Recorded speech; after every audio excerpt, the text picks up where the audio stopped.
There can be such a crazy mix of symptoms coming at you when you have chronic fatigue syndrome or ME/CFS. Things such as problems with memory or concentration, sore throat, headaches, enlarged lymph nodes, muscle pain, joint pain, unrefreshing sleep, debilitating fatigue, nausea, food intolerances, post-exertional malaise, dizziness, digestive issues, allergies, sensitivities to light, sound, smells, and chemicals, irregular heartbeat, shortness of breath, just to name a few.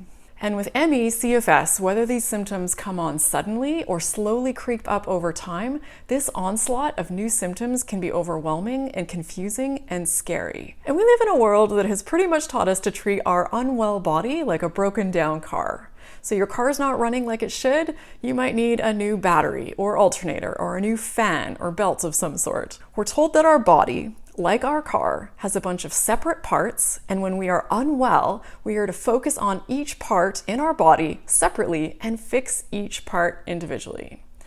So when we find ourselves facing this nightmarish illness known as ME/CFS, we naturally might set off and try and tackle these symptoms that we are seeing in our bodies and fix them each one by one. So of course we're overwhelmed and confused. Where does one even start? So in an attempt to tackle this topic, I've invited my good friends Liz Carlson and Pamela Rose, who, like me, have lived with and fully recovered from chronic fatigue syndrome or ME/CFS, to join me in a conversation about the potential role and value of focus on symptoms and comparing our symptoms with others. I think most of us during our lives are brought up and conditioned and taught to focus on symptoms, probably one, because we don't have that many, because we're generally healthy, hopefully, and two, just because this is kind of how society seems to be wired. So you have a symptom, you focus on it, you Google the heck out of it, you get yourself all worried about it, you talk to other people, you see if anyone else is facing something similar, you go to the doctor, you see how to fix that symptom and what you need to do to treat it.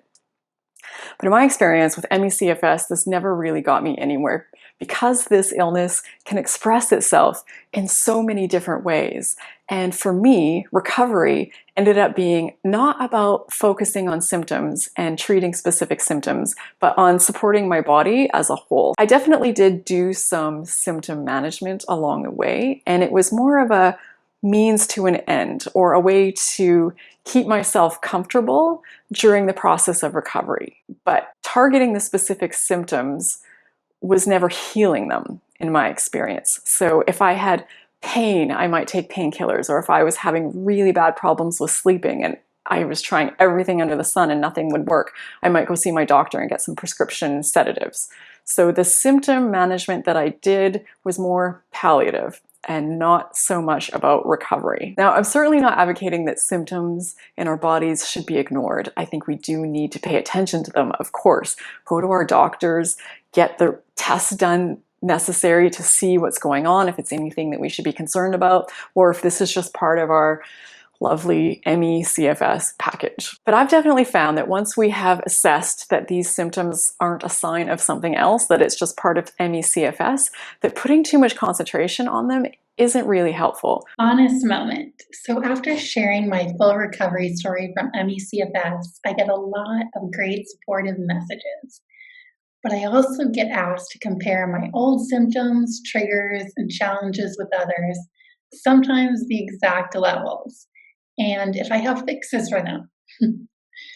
I'm here to tell you why symptom comparison and stop the symptom thinking isn't actually helpful to healing.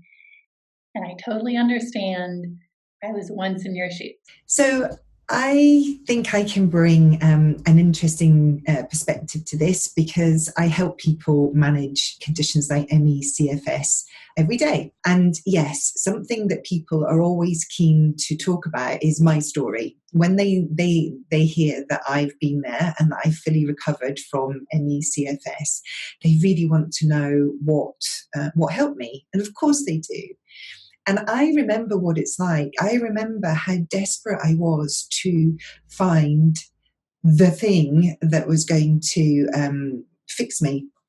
I spent thousands of hours Googling my symptoms to find other people with those symptoms and what pathogens they could be, or what organ can be affected, so I could then take herbs or find supplements to fix those symptoms.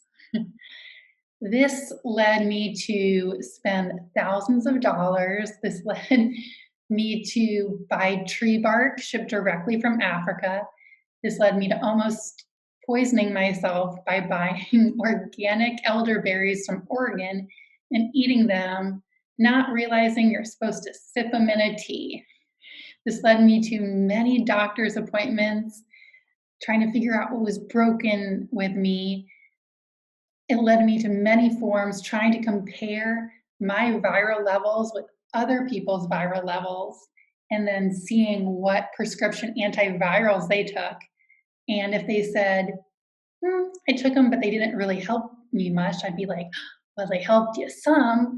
I need to get those. But you know what? I crashed anyway. While the supplements did help me get by, barely enough to walk 2 blocks to my grocery store and back, I needed a more comprehensive strategy to actually heal that didn't involve just trying to stop all my symptoms one by one. Now that I've recovered and I'm sharing my story, I get quite a few people reaching out to me and telling me a bit of their stories and about what their experience has been, which is really incredible. I love connecting with so many people in this way. I think it's a really amazing thing.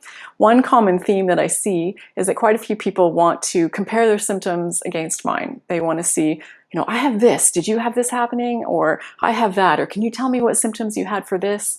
And I think this happens for a couple of very understandable reasons. I think the first reason that this is happening, that I suspect, is that people want to see if we're the same. If my symptoms match your symptoms and I recovered, then that means that there's good hope that you can recover. But if my symptoms are different, you might assess that means that you can't recover. And I just was seeking reassurance, are my symptoms worse than other people's? Are they bad, good? What helped one person? Is that going to help me? And what I absolutely know now from helping scores of people is that what can be hugely helpful for one person can make not a jot of difference for somebody else, unfortunately. And the second reason I suspect this is happening is because people want to treat their specific symptoms. So if I had a specific symptom that they had, they want to know what I did to get rid of it. Another reason people reach out to people who've recovered trying to compare symptoms is because they want them to tell them what to do. And that's not honestly how I healed. I had to look in the mirror and say, Liz, I'm going to save you. And I did have coaches who were so helpful to me. But at the end of the day, I had to call the shots and trust my own intuition. So both of these things are very understandable, but I think both of them can also be problematic. And I think this can be problematic because this illness can express itself in so many different ways. If someone is sizing up their illness against my illness and it doesn't match exactly, and then from that, what they take away is that they do not have a chance of recovering. Obviously, that's a really dangerous mindset to get into. Many different illnesses can express themselves in many different ways, and it does not mean that it's not the same thing. And the second way that it's, if not problematic, just not helpful is because if people want to know about my specific symptoms and how I treated them, I didn't actually treat them specifically. So I just really have nothing to offer people who want to know how I handle different symptoms. And I suspect that the response that I give them is not very satisfying.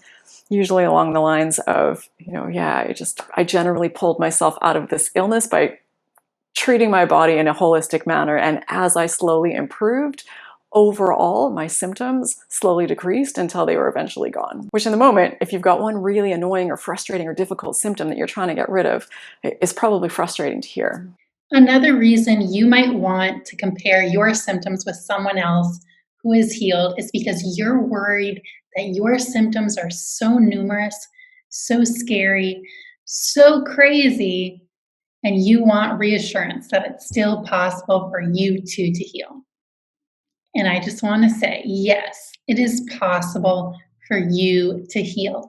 No matter how random, crazy, or numerous your symptoms, no matter the levels. And while I list many symptoms on my website, and in my interview with Raelan, I shared some as well, there's tons that I don't mention. But it's because listing every single symptom isn't going to help you get out. At the end of the day, the symptoms aren't the issue. The symptoms are just your body's manifestation of dis-ease. I would encourage people to, yes, do some reading online, maybe research some things purely from a point of view of it being reassuring and inspiring. But don't get too caught up on comparing symptoms, scanning information for what were their test results, what were the particular, blood levels they had for certain things, what really helped them.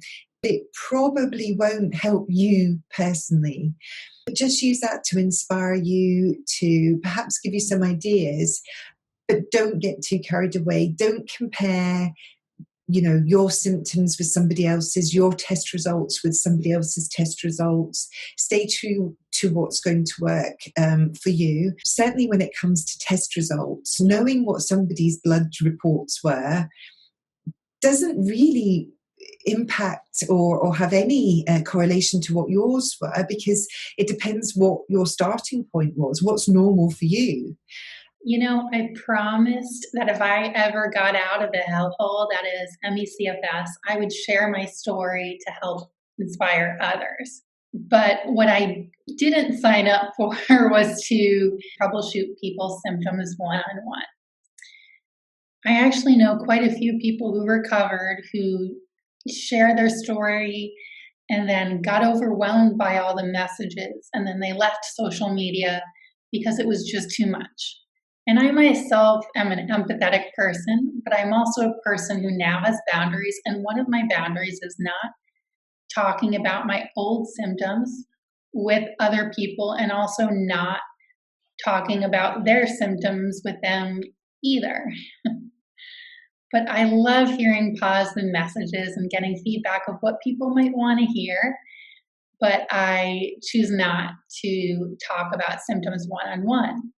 Even writing my own story on my blog honestly took me forever, because it's pretty traumatizing going back there. I mean, I look at it now and it's just words on a page, but this was the worst thing that ever happened to me. And and if you're there, you know that.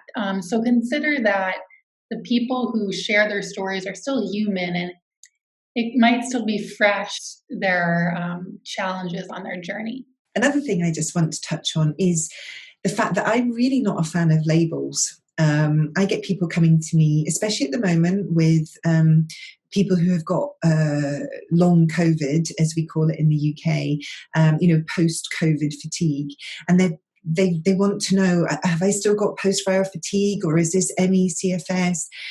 I'm not a huge fan of labels, because to be honest, it doesn't change anything. What it's called doesn't suddenly change how you're feeling, or how long you've had it, or how long it's going to take you to recover. The important thing is you are doing something about it.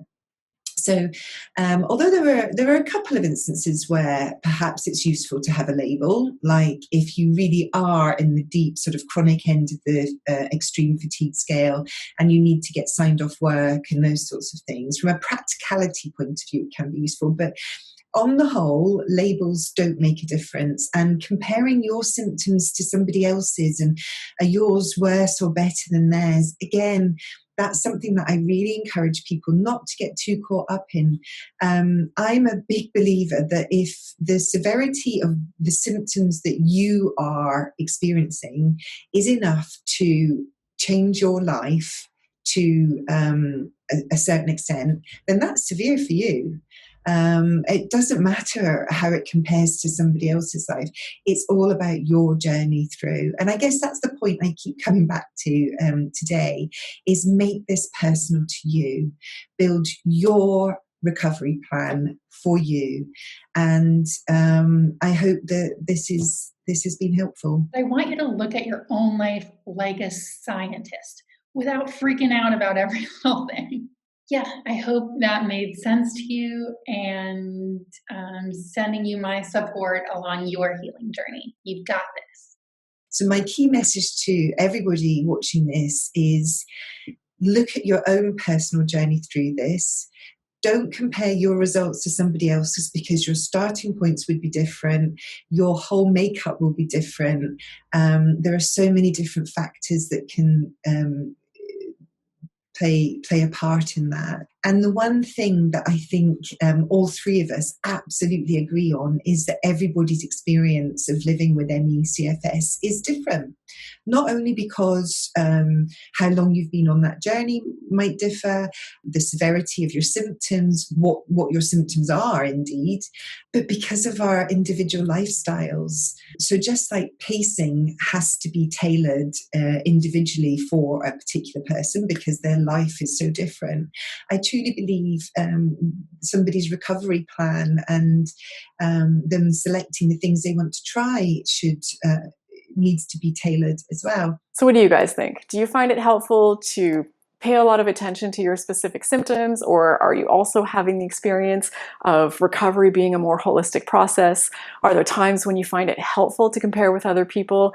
You've heard our thoughts. It's just three of us. We'd love to hear yours. As always, this is how we learn, this is how we grow, this is how we get past this. So let's keep the conversation going in the comments, because we'd love to hear your feedback and your experience with all of this. And a huge thank you to Liz and Pamela for taking part in this. I very much appreciate having your contributions to this, and I'm sure everyone else does as well. And if you enjoyed this video, you might like this video right here on the screen, where I review some of the latest research coming out of Harvard that helps us better understand ME/CFS. So take care, everyone. Sending love to you all. I hope you're doing well. Thank you for watching, and I'll see you again soon.